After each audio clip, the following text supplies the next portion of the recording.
जितने भी टॉपर्स आपको स्ट्रेटजी बताएंगे वो उनकी स्ट्रेटजी है, वो स्ट्रेटजी आपकी नहीं हो सकती है। तो यूट्यूब का कैसे प्रयोग करें, क्योंकि मैंने बोला है इंट्रो में, इंट्रोडक्टरी वीडियो में, कोचिंग लें या सेल्फ स्टडी करें, दिल्ली आना कितना ज़रूरी है। Hello everyone, this side Divya Tanwar. अभी रिसेंटली मैंने अपना एक यूट्यूब चैनल बनाया है, यूपीएससी विद दिव्या तंवर, ताकि मैं यूपीएससी की प्रिपरेशन में एस्पायरेंट्स की कुछ हेल्प कर सकूं। तो यूपीएससी की तैयारी के दौरान सभी एस्पायरेंट्स के दिल में मतलब कि मन में कुछ ऐसे डाउट्स होते हैं जो वो चाहते हैं कि किसी से पूछें या कैसे क्लियर करें। जैसे पहला डाउट होता है कि दिल्ली आना कितना ज़रूरी है।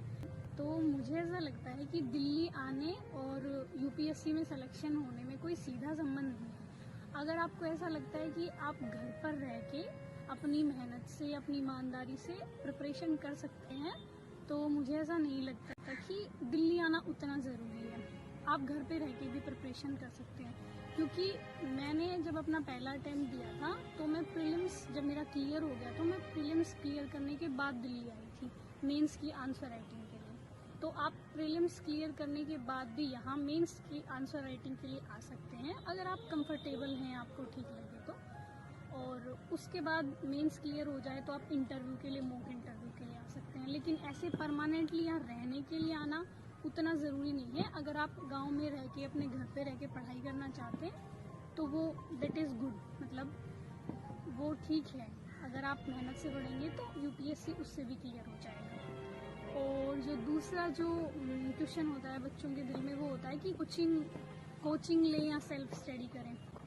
तो इसके बारे में मेरी सीधी सी राय ये है कि चूँकि मैंने कोचिंग नहीं ली थी तो मुझे कोचिंग के बारे में उतना सीधा नहीं पता है कि कोचिंग कितना % आपकी हेल्प कर पाएगी। लेकिन मुझे ऐसा लगता है कि अगर आप ईमानदारी से घर पे रह के भी विदाउट कोचिंग सेल्फ स्टडी करना चाहते हैं तो मुझे लगता है यूपीएससी की प्रिपरेशन आप कर सकते हैं।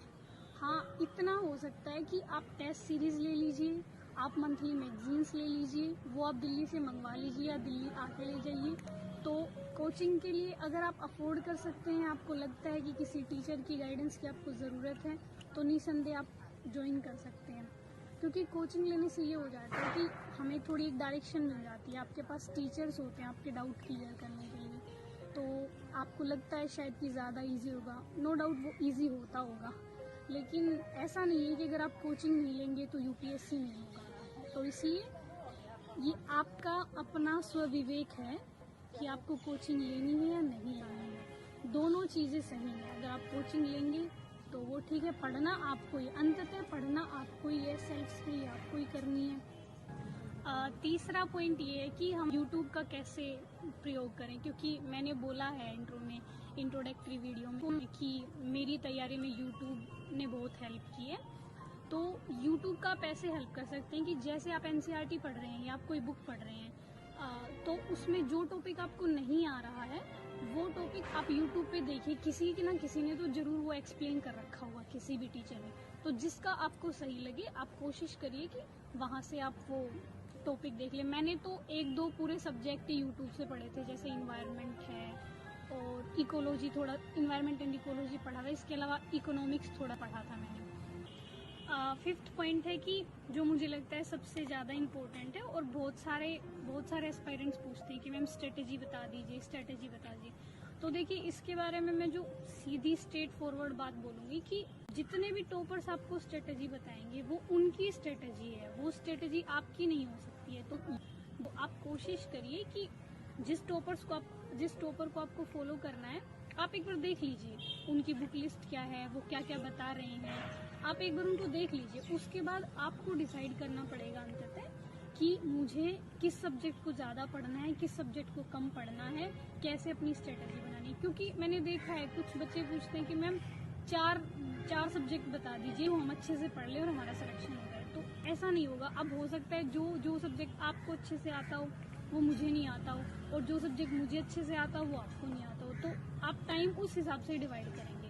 जो सब्जेक्ट मेन हैं वो सारे आपको अच्छे से कवर करने हैं। उसके बाद जो छोटे माइनर टॉपिक्स होते हैं उनको कोशिश करिए आप अपनी कन्वीनियंस के हिसाब से देखें कि इस टॉपिक पे मेरी पकड़ है तो मैं इसको थोड़ा कम टाइम दूँ, इस टॉपिक को मुझे ज़्यादा रिवाइज करना है, ज़्यादा टाइम देना है। तो आप अपनी स्ट्रेटजी अपने हिसाब से बनाइए कि आपका बैकग्राउंड क्या है, आपकी स्ट्रेंथ क्या है, आपकी वीकनेस क्या है। हाँ, आप देख लीजिए। और इसके अलावा जो मुझे एक और पॉइंट लगता है एस्पायरेंट्स का, वो बेसिकली न्यूज़पेपर्स और एनसीईआरटी से रिलेटेड होता है कि कैसे पढ़ें या ना पढ़ें।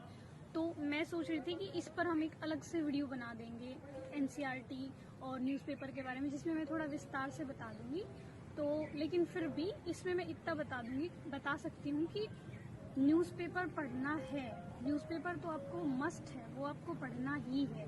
मतलब आप कोशिश करिए कि आप हिंदी का पढ़ लें। एक जैसे दैनिक जागरण सब प्रीफर करते हैं, तो वो मैंने भी पढ़ा है इंटरव्यू के टाइम, तो दैनिक जागरण आप ले सकते हैं। और कोशिश करिए, मैंने हिंदू पढ़ा है लेकिन वैसे लोग इंडियन एक्सप्रेस भी प्रीफर करते हैं, तो आप इन दोनों में से कोई भी एक ले लीजिए।